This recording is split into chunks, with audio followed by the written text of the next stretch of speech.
హైడ్రా స్వాధీనం చేసుకున్న వేల కోట్ల రూపాయల విలువైన ప్రభుత్వ భూములపై ప్రభుత్వం కీలక నిర్ణయం తీసుకోబోతోందా? న్యాయపరమైన చిక్కులు లేని నిరుపయోగంగా ఉన్న భూములను వేలం వేసి భారీగా నిధులు సమీకరించేందుకు సర్కార్ సిద్ధమవుతోందా?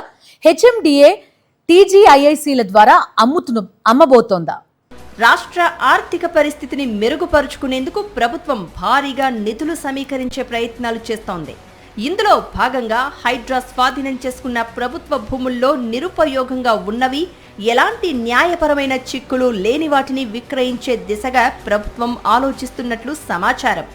హైడ్రా ఆధీనంలో ఉన్న ప్రభుత్వ భూములను నేరుగా కాకుండా హెచ్ఎండిఏ టీజీఐఐసీలకు అప్పగించి వాటి ద్వారా వేలం నిర్వహించాలని ప్రభుత్వం భావిస్తున్నట్లు తెలుస్తోంది.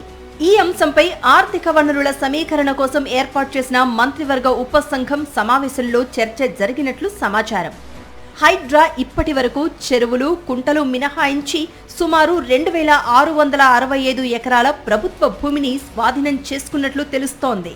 ఈ భూముల విలువ సుమారు 60,000 కోట్ల నుంచి 90,000 కోట్ల వరకు ఉంటుందని అంచనా. అయితే ఈ భూములన్నింటినీ ఒకేసారి వేలం వేయకుండా ముందుగా న్యాయపరమైన సమస్యలు లేని భూములను గుర్తించాలని ప్రభుత్వం భావిస్తోంది. ఆ తర్వాత దశల వారీగా వేలం నిర్వహించే అవకాశం ఉంది. దీనిపై ఇప్పటికే ఒకసారి చర్చించిన సబ్ కమిటీ మరో 2 సమావేశాల్లో చర్చించి తుది నిర్ణయం తీసుకునే అవకాశం ఉన్నట్లు తెలుస్తోంది. మరోవైపు భూముల వేలం ద్వారా ప్రతి నెల నిధులు సమకూర్చాలని ఉపసంఘం లక్ష్యాలు పెట్టినట్లు సమాచారం. హెచ్ఎండిఏ టీజీఐఐసీలు చెరో 1000 కోట్ల చొప్పున మొత్తం 2000 కోట్లు నెలకు సమకూర్చేలా ప్రణాళికలు రూపొందించాలని సూచించినట్లు తెలుస్తోంది. అయితే నెలవారీ టార్గెట్లు సాధించడం సాధ్యం కాదని హెచ్ఎండిఏ అధికారులు అభిప్రాయపడినట్లు సమాచారం. భూముల వేలం ప్రక్రియకు సమయం పడుతుందని, వేలంలో భూములు దక్కించుకున్న వారు చేసే చెల్లింపుల విషయంలో నిబంధనల ప్రకారం గడువు ఇవ్వాల్సి ఉంటుందని వారు వివరించినట్లు తెలుస్తోంది.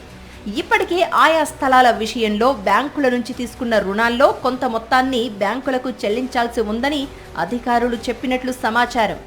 అయినా ఉపసంఘం ఈ వివరణతో పూర్తిగా ఏకీభవించలేదని తెలుస్తోంది. భూముల ద్వారా నిధుల సమీకరణపై సమగ్ర నివేదిక రూపొందించి ముఖ్యమంత్రి రేవంత్ రెడ్డి సమీక్షంలో చర్చించిన తర్వాత నెలవారీ టార్గెట్లపై తుది నిర్ణయం తీసుకోవాలని ఉపసంఘం సూచించినట్లు సమాచారం. మొత్తంగా హైడ్రా స్వాధీనం చేసుకున్న ప్రభుత్వ భూముల్లో న్యాయపరమైన సమస్యలు లేని భూములను గుర్తించి వేలం వేయడం ద్వారా భారీగా నిధులు సమీకరించాలనే దిశగా ప్రభుత్వం కసరత్తు చేస్తున్నట్లు తెలుస్తోంది. మరిన్ని అప్డేట్స్ కోసం ఛానల్ను సబ్స్క్రైబ్ చేయండి. నోటిఫికేషన్స్ కోసం బెల్ ఐకాన్ పై క్లిక్ చేయండి.